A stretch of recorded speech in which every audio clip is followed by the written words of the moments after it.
Ma is a borudvarból jelentkezik a Borpercek, aki pedig a segítségemben van, nem más, mint Horváth Lajos, csak úgy, mint mindig. Szervusz Lajos, köszöntelek. Szia, Kitti.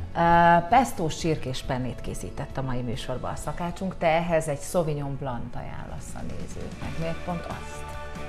Igen, azért, mert a Sauvignon Blanc egy olyan bor, ami a zöldséggel párosított húsokhoz mindig egy olyan élményt nyújt, és kerekké teszi azt az ételt.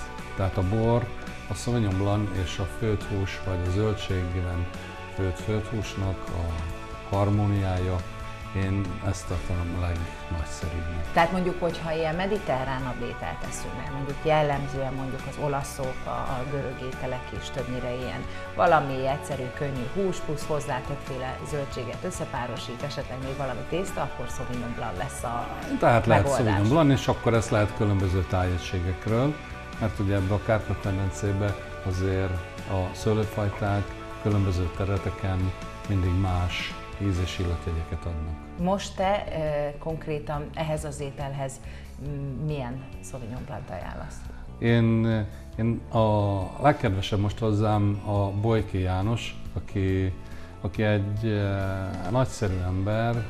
Ő magáról azt mondja, hogy ő lehetett volna űrlény is, meg borász is, de a szíve nagyon nagy a Bolyki Janinak. Mi az a Bolyki katlan? Hát igen, maga a Bolyki szőlőbirtok ugye Egerben van, akik Egerbe járnak, remélem, hogy egyre többen találkoztak már a Bolyki katlannal, illetve a Bolyki pincével. Bolyki katlan tehát. Bolyki katlan, igen. Ebbe a katlanba gyakorlatilag egy ilyen 500 tonnás kőtömb egyszer leszakadt a pince építése során, pont a szüret utáni állapotban, és Egerbe folyt a bor gyakorlatilag. De ez sok-sok évvel ezelőtt. Nem olyan sok, nem? Néhány évvel ezelőtt. Ja, néhány évvel ezelőtt történt, és a Bolyki Jani 74-es születésű, tehát nem egy öreg borász. De a bolyki pincészetnek a meghatározója az, hogy különböző területeken és Eger legszebb területein válogatták össze megközelebb 25 hektárnyi területeket, és a fajtákat mindig a megfelelő helyen, tehát a klimatikus és talajviszonyoknak megfelelően termelték, és így készítik a boraikat. Mondjuk gondolom, ez Egerben annyira nem nehéz megtalálni a különböző fajtákhoz a legjobb helyeket. Nem egyszerű, mert az egész magyarországi talajkultúrában nagyon rövid távon vannak változások. Tehát ahol egy barna erdőtől olyat, nem mindegy, hogy milyen rétegű kőzet van, mert az adott szőlőfajtának fontos az, hogy a megfelelő talajba kerüljön bele. Menjünk szerintem tovább főételhez, tehát Sauvignon Blanc. A desszertünkhöz pedig végre már ünnepelhettük azt, hogy friss magyar epret lehet kapni a piacon.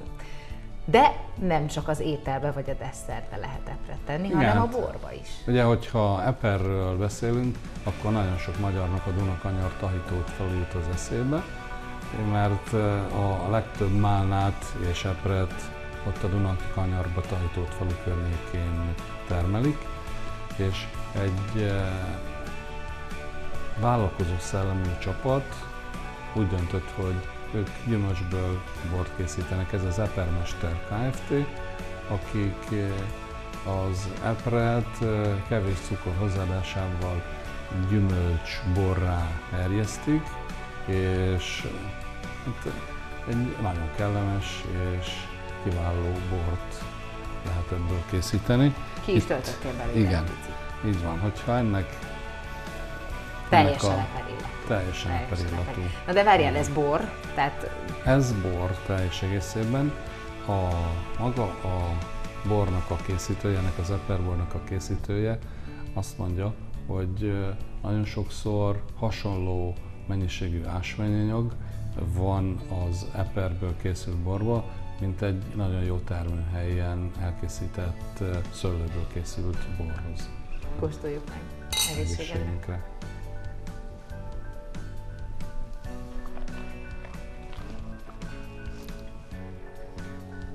édesebbre gondoltam az illata alapján, hogy édesebb Tehát lesz. nem egy asszúra kell gondolni, Igen. de ez pontosan, tehát ha ezt a desszerthez kóstoljuk, akkor nem fogja eltolni a desszertet.